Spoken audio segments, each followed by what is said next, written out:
My fellow Americans, tonight I want to talk to you about Syria, why it matters, and where we go from here. Over the past 2 years, what began as a series of peaceful protests against the repressive regime of Bashar al-Assad has turned into a brutal civil war. Over 100,000 people have been killed. Millions have fled the country. In that time, America has worked with allies to provide humanitarian support, to help the moderate opposition, and to shape a political settlement. But I have resisted calls for military action because we cannot resolve someone else's civil war through force, particularly after a decade of war in Iraq and Afghanistan.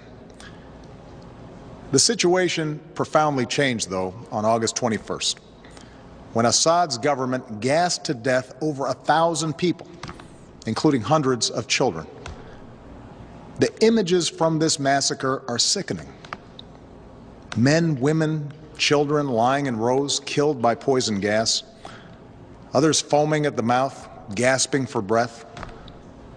A father clutching his dead children, imploring them to get up and walk. On that terrible night, the world saw in gruesome detail the terrible nature of chemical weapons.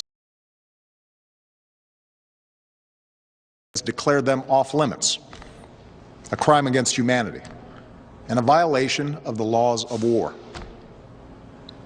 This was not always the case.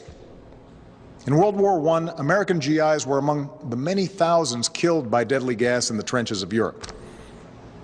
In World War II, the Nazis used gas to inflict the horror of the Holocaust. Because these weapons can kill on a mass scale, with no distinction between soldier and infant, the civilized world has spent a century working to ban them.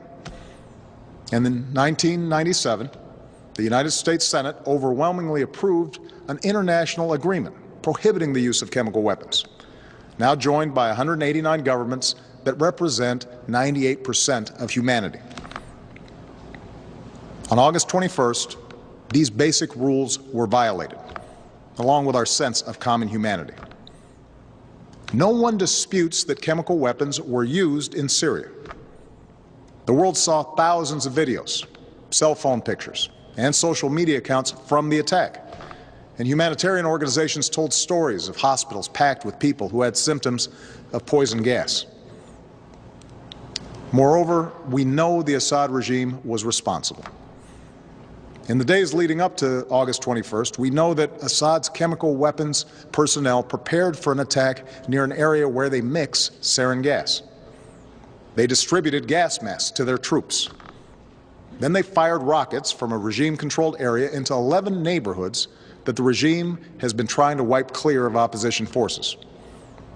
Shortly after those rockets landed, the gas spread, and hospitals filled with the dying and the wounded. We know senior figures in Assad's military machine reviewed the results of the attack, and the regime increased their shelling of the same neighborhoods in the days that followed.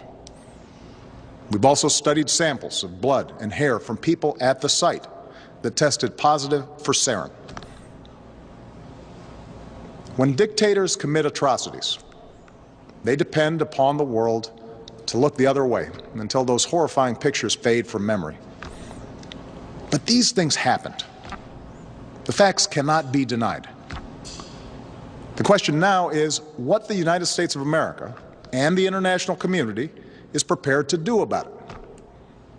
Because what happened to those people, to those children, is not only a violation of international law, it's also a danger to our security. Let me explain why. If we fail to act, the Assad regime will see no reason to stop using chemical weapons. As the ban against these weapons erodes, other tyrants will have no reason to think twice about acquiring poison gas and using them. Over time, our troops would again face the prospect of chemical warfare on the battlefield. And it could be easier for terrorist organizations to obtain these weapons and to use them to attack civilians.